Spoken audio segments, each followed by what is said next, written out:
Let's dive straight in here.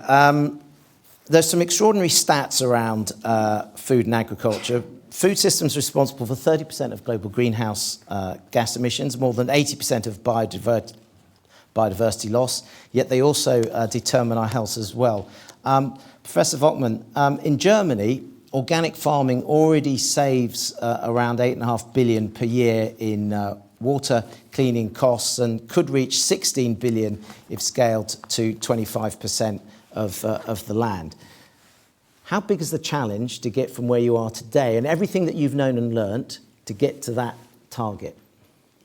Well, the biggest challenge is actually that today you earn more money on farming than a farmer earns with farming.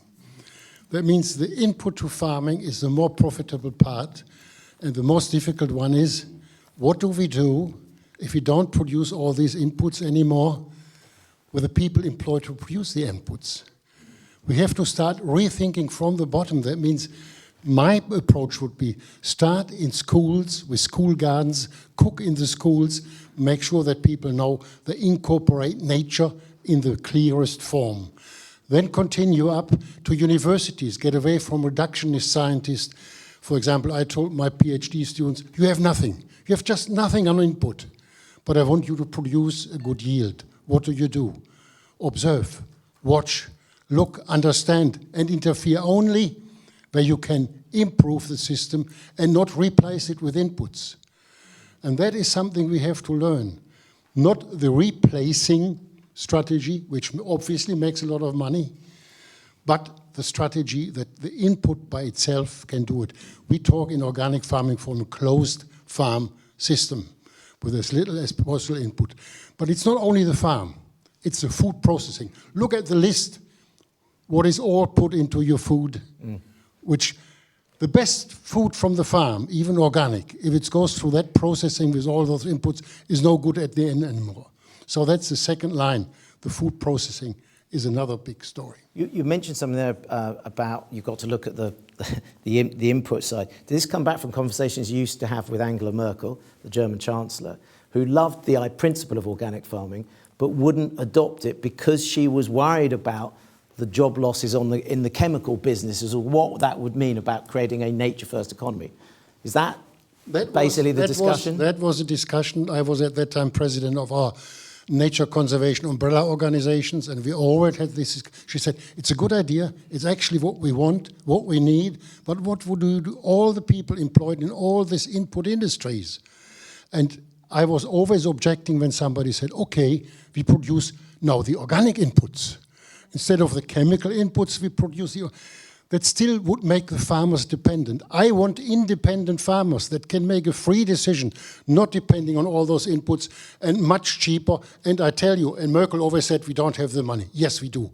58 billion euros is Germany spending every year on environmental disruptive subsidies. 58. Not counting the money you need to repair all that, what happens with that money. Well, the true cost of farming, Patrick, let's bring you in. You're a farmer, right? So you've sat at the end of being a price taker. That's what farmers are. You're a commodity price taker.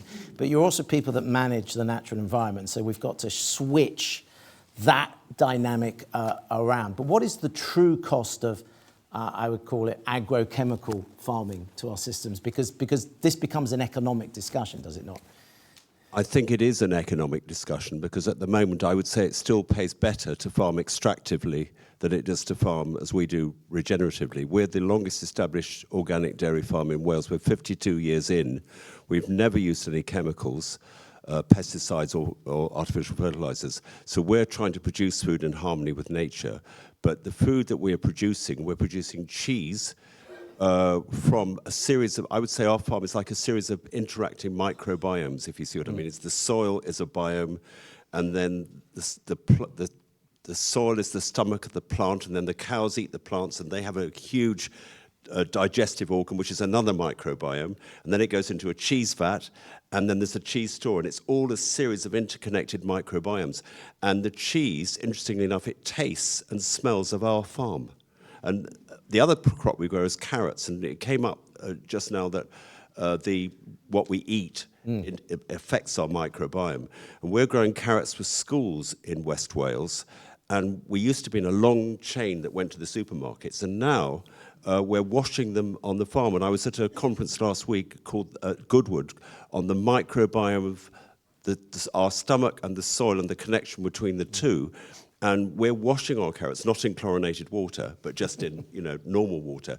And the residues of bacteria on the carrots are primers for our own digestion.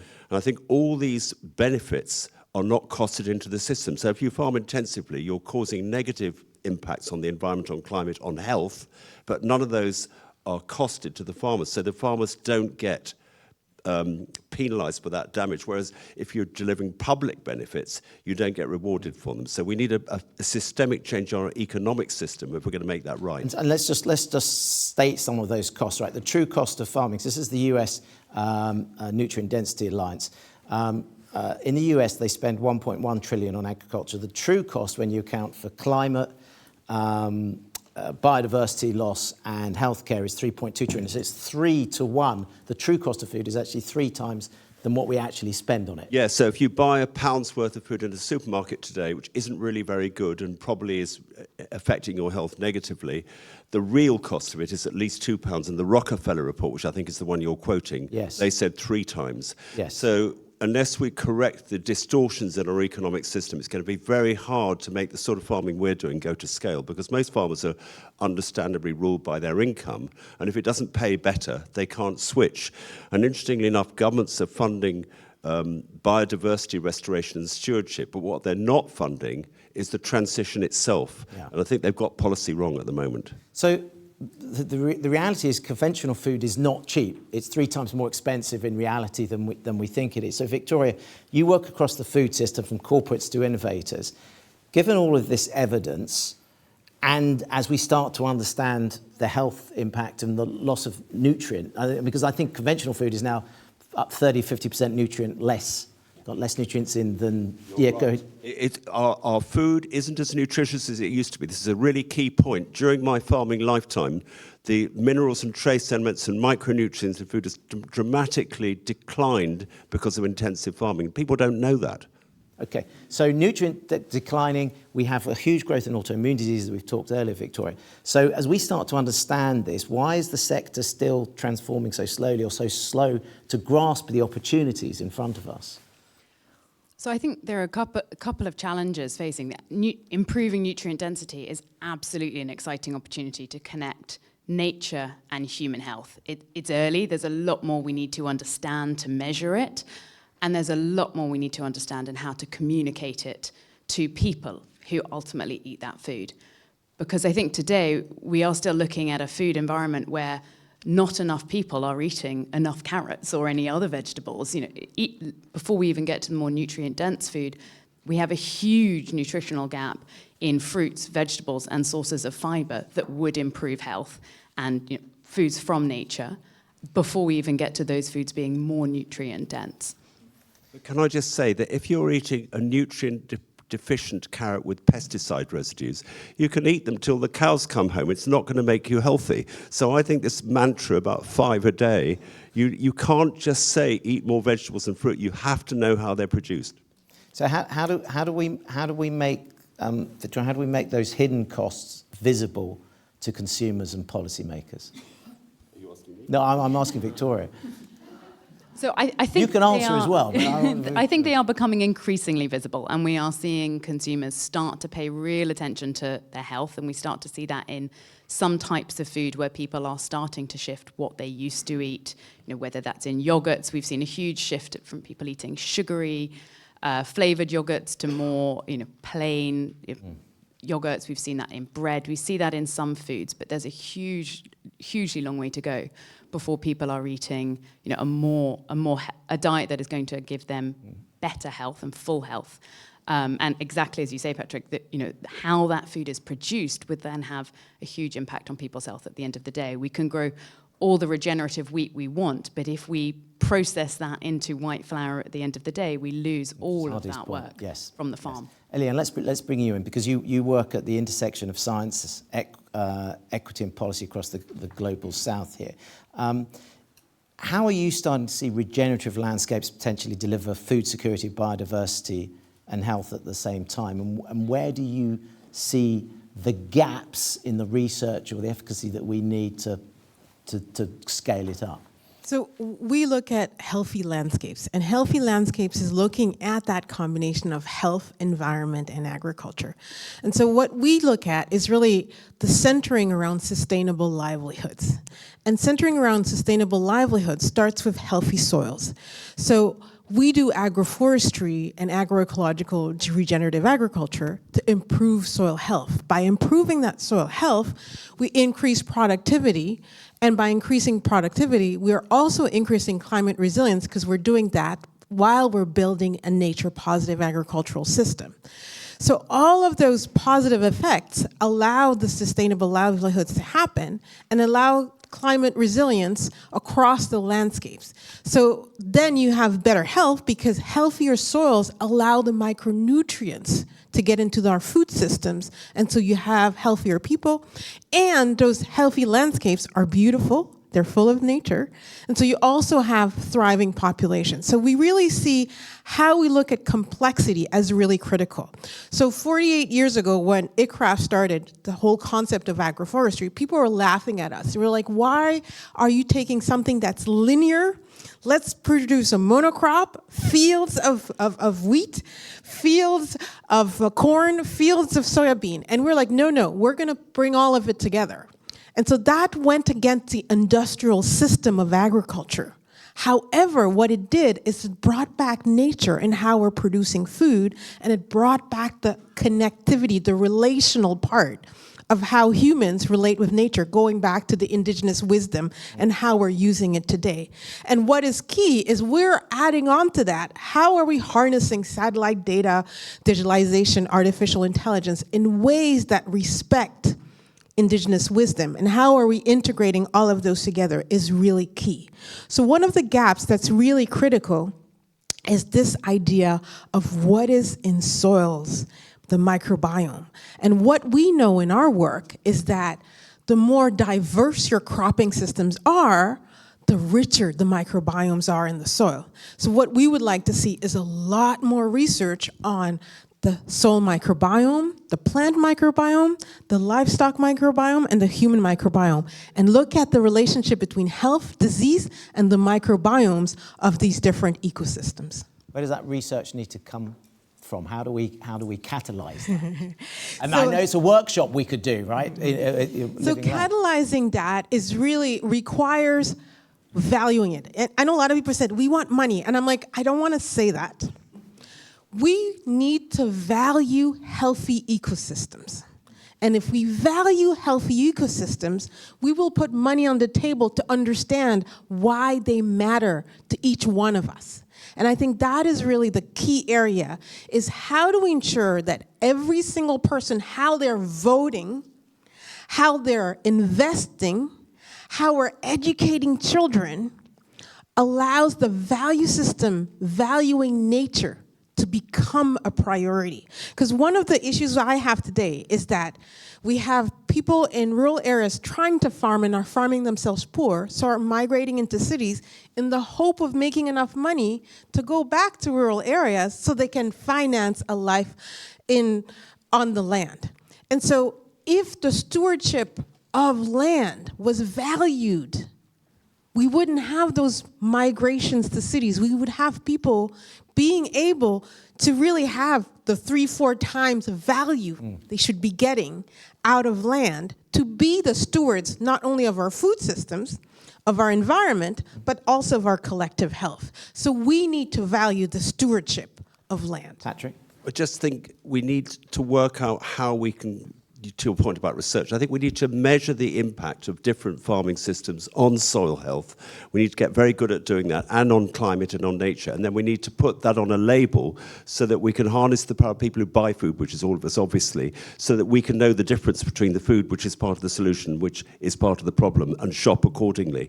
And measurement is key there, research obviously too, but I think we want to buy healthier food, but we haven't yet got perhaps the best labelling system to enable us and empower us to do that. One other thing I want to say, I realise we're a living lab on our farm, and I think we need a global network of living labs beacon farms where we can get a whole generation of children visiting them and getting their hands in the soil. And I think that's part of the Expect to see that on the output of the workshop later. Well, one point is to make people aware of this, because it's not only a matter of more facts and more figures. That's what I found out as I was president of the Nature Conservation. We produced facts and figures since the 70s. Nobody cared about it.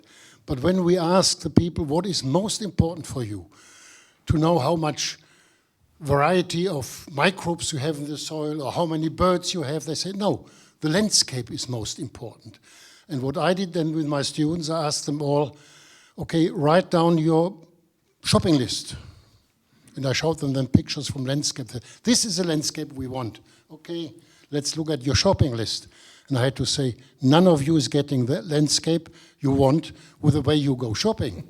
And we developed a shopping list that they would get this nice landscape and the shopping. And then suddenly they realized it was them in everyday shopping to make the decision how the landscape was.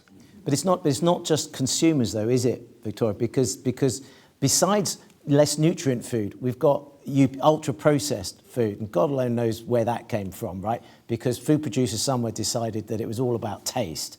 And so we've also got to kind of get rid of that system, and there's a perception that that's cheaper or you know, so there's a twin kind of issue with food production.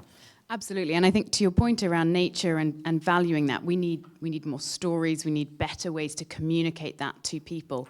But I think nature is an interesting area because it is much more real and tangible to all of us and to the general public than sort of prior discussions around carbon, which can feel much more, we can feel much more disconnected from. Nature means different things to everybody, whether it means, you know, a landscape, whether it means the forest that you grew up in, whether it means the park at the end of the road. People can connect with that, with the animals, with trees, and there are ways that we are, I think, starting to see stories be much more powerful around nature than Let's face it, environmental. who has emotional connection to carbon? Exactly. Right? I mean, the answer is nobody. Absolutely. So, Éliane, you mentioned something, because I think this is about the stewardships of, it has to be profitable and fulfilling to be the steward of land, right? In whichever capacity. And we have to value that in our holistic system. But you mentioned something about the way you approach farming. And nature is fractal. And therefore, we should be having fractal production of goods and services. So the coffee bean, you can create 7 or 8 different products from it. A coconut tree, you can create over 50 different products. And it only needs man to harvest it. We don't need to water it. We don't need, And so harnessing that complexity and that fractal should theoretically produce a hugely profitable and sustainable system. So I presume that's what we need to demonstrate, is it? We need to, I think what we need to do is we need to share the stories of where we're already doing it. Yeah. So that people know that it's already happening. So if I look at some of the work we're doing, so for example, in Pará, in the Amazon, we're doing regenerative agriculture across the Amazon. And what that is doing is not only are we creating corridors for nature on farms, but we're also creating farming systems that are enriching the soil, that are allowing better water retention. There's a lot less burning happening, and so the fire issues that we're seeing everywhere in the world being amplified get controlled, because when the more biodiverse landscapes are, the less fires we have. So that's a key thing we see that is really critical. If we look at the work we're doing in Niger, for example, we're promoting farmer-managed natural regeneration. So 5 million hectares were restored with 200 million trees. And part of them were indigenous trees, part of them were fruit-bearing trees, nut-bearing trees. So it's looking at how are you looking at nature positive while also building sustainable livelihoods. So we're doing that work. In Indonesia, we're looking at trees on schools, looking at how are we promoting children being in contact with nutriscapes, where they're looking at cropping systems and perennial tree production, and having that come in their school meals every day, but also in the landscapes they're looking at when they're going outside to play, when they're looking outside of their windows and they're going home and talking to their parents about it. So again, it's really about how are we ensuring that we're valuing nature and how we're building our connectivity in society. Completely agree with that. And so part of that, therefore, is it therefore not, and I said this at the beginning of the day, is that they're not actually therefore starting to see food and agriculture as healthcare, right? If we make that fundamental switch, does it not therefore change in the minds of policymakers and investors the opportunity? Lady Balfour, the founder of the Soil Association, she said agriculture should be seen as the primary health service, and that was 100% right. And I think we need to make this personal. There is a mass extinction going on in our own microbiomes, and that's because the food we're eating no longer has the bacteria, which I mentioned, but also the trace elements and the nutrients which can prime our microbiome. And I think we need to understand that if we take action as individuals and buy healthier food, then that could have enormous consequences. And I think the NHS is a very interesting one, because I think she also said instead of treating the symptoms of disease, we should be investigating the causes of health. And if you could monetize that and tell West Streeting that actually there's a lot of money to be saved here. Let's look at specifically at that, because I dug out this. Roughly, we spend on agricultural subsidy just over 2 billion a year in this country, something around that. It's a bit more than that. But how much is it? I think it's 3.6. 3.6. Type 2 diabetes costs are over 10 billion, right? So there is within, and that's one disease, right? That's one disease out of many that are caused by poor nutrient density. So already there is an enormous arbitrage between 3 billion and 10 billion. Also, the NHS costs, is it 220 billion? Yes. It should be called the National Disease Treatment Service. So farming, and there's a quote, sorry, do you want to step in? No. Well, I just want to say, what we also need to realize is human bodies have more microbial cells than human cells. So how we're caring for those microbial cells is essential for our own health. And I think until everybody understands that relationship, and this is the idea, if we understand diabetes as a dysregulation of how our body processes sugar, it's really about having the good bacteria disappearing, and that harmony that usually comes from the good bacteria interacting with human cells disappears. That immunity, that relational communication that creates the harmony between our human cells and our microbiomes disappears. And so this is part of that interconnectedness inside of ourselves that is also mirrored in the interconnectedness in healthy landscapes. Hardy, you? Yes, it's very... Yes, absolutely. A very interesting point is that in the 1920s in Switzerland, the bioorganic farming movement had a soil test for soil health. It was developed by a dentist. And he used the same test he used to find out how close was that what he found in the soil with what he found in the mouth of people. And then they said, this is healthy soil. And that was 1920. So I'm going to finish this because after this we're going to go into the workshops. And I want to finish this by teeing up the workshop. You've already talked about Hardy a little bit. I'd like to know from each of you if we could create a living lab or a system that would start to persuade policymakers and investors and finance industry to start viewing food and farming as healthcare and actually create that transition. Can each of you just give me a quick 30 seconds on the areas that you would like to see that happen or how that could happen? Hardy, you already talked about it a little bit.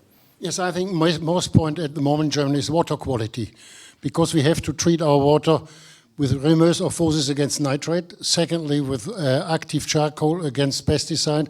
The cost increases by twofold that way, and afterwards they have to add minerals again because they took everything out of the water.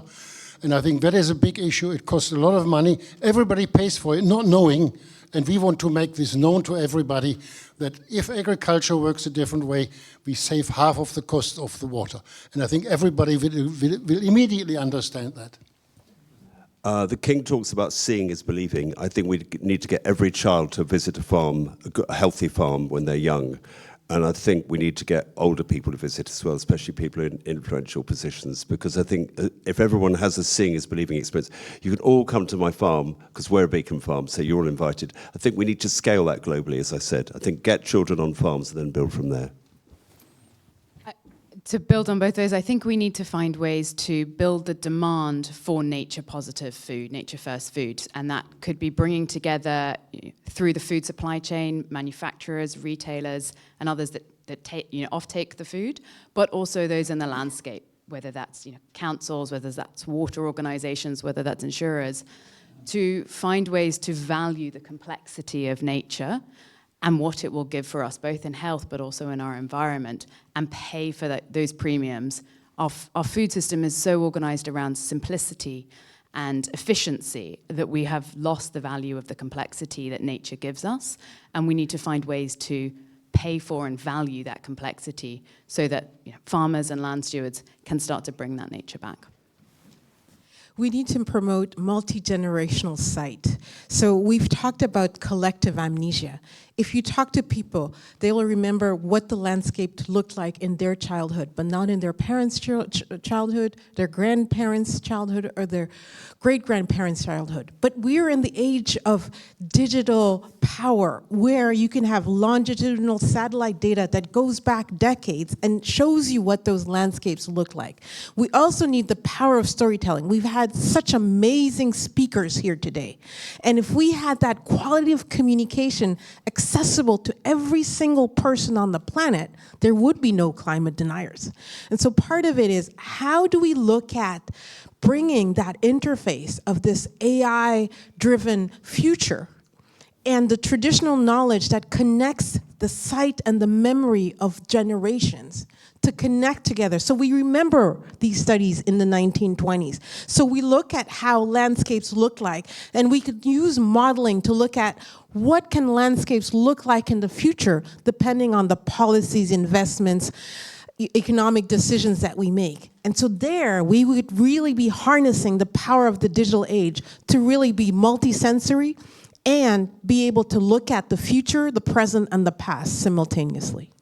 Hardy, last word from you. Yeah, just one example which I think was very important.